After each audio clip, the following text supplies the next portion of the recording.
Hello everyone, it's me Shakti in Paralisers, and today we'll be doing the part 1 of the Moto E3 review. To start with, let's just go through some specs or performance specs actually.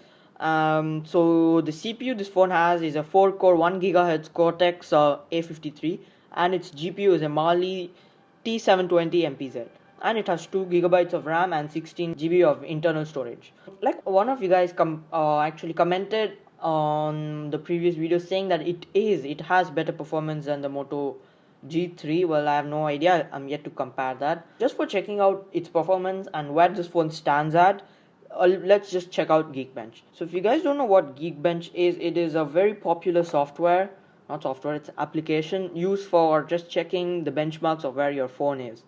So here is the app itself. This is just a model, the OS, CPU speed, 1 gigahertz, memory, 2 GB RAM, and this is to just run the benchmark. Well, I'm not going to run it right now. I'm just going to go back and show you guys the one I ran before. Well, this thing actually took a very long time for finishing it. It actually took more than 10 minutes, I think like nearly 15 minutes for finishing its benchmark tests. And here are the scores. Well, it is not a lot actually. If you're new to this software, let me just show you some example. Well, here is our device, the Moto E3 Power, and this is a Samsung Galaxy S7, the Note 7, S7 Edge, and so on. Here are the costlier higher end phones. Well, this is just to show you the difference between the two phones. It's a lot. It's more than 1300. Well, that's the score the phone gets. And in the multi-core section, it only has 1170 points, whereas the Note 7 has 5000. Wow, that's nearly 4.5 to 5 times faster than this phone. Well, though the score is kind of low and all that, this phone actually is fine in performance and in daily usage. Well, like I've been using it since 2 weeks, it is actually smooth and it does not have much lag. It depends actually, the lags. It has it in some apps and some games.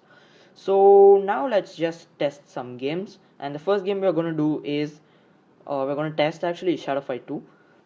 And in this game I actually found a few problems. That's why I'm testing it first, or I'm just showing it to you guys first. Okay everyone, so I've just skipped all those extra things at the beginning. Well, here is just like the first fight of the game, and as soon as you play it, it seems all normal, but once you enter the fight, you guys will notice the problem. It lags. Every single thing is in slow motion for some reason, and I don't know if it's the problem, if there's any problem with the phone, or if it's a problem with the software itself, software of the phone not supporting something, or if it's Android problem.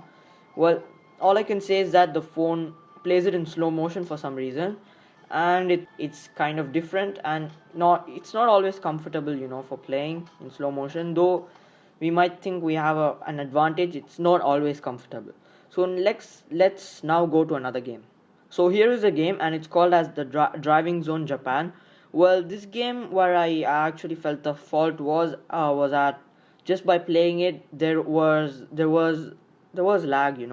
Like it is not smooth at some places. Well, let's just go here. For example, it is not smooth.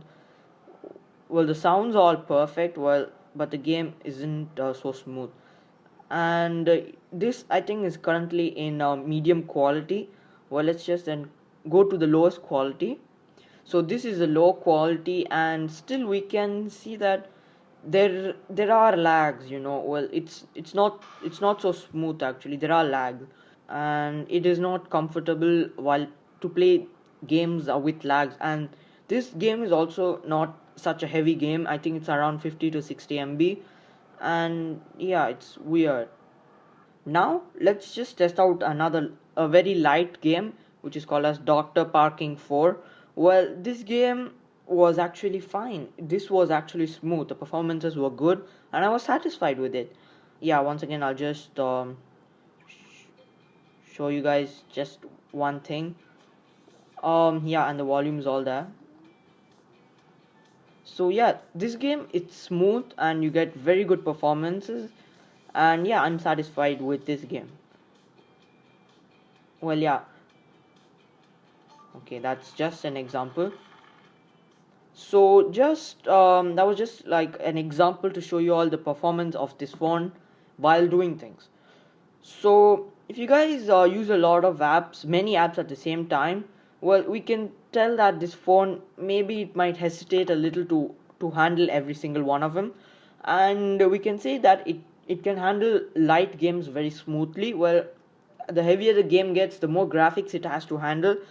The device is not is start the device just starts feeling uncomfortable with it, and maybe that's all we can tell about it.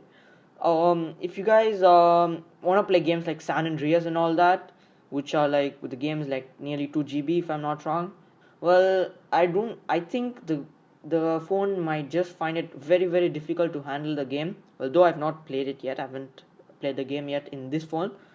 I just have a feeling it might find it very difficult to handle. So for other apps like WhatsApp and Facebook which are here, I think this phone can handle them. This phone can handle WhatsApp very smoothly, and YouTube and all that. Yeah, it's perfectly all right. You have no problems, no lags. You have no problems, and all phone you have no problems. You have it's quite smooth with Messenger. This Messenger, no, I don't know about the Facebook one, and yeah, play music. It's all fine. All the Android, the stock apps and all that, they're absolutely fine, no problems with it. Only some heavier apps this thing has problems, like I've told before. And and we can conclude by telling that its overall performances is just, it's okay, it's fine. Maybe it's fine for just light daily uses, like just a few apps like only WhatsApp or only YouTube, like that. Well, it may not be preferable to people who play like tons of games and all that. That's all for the performances.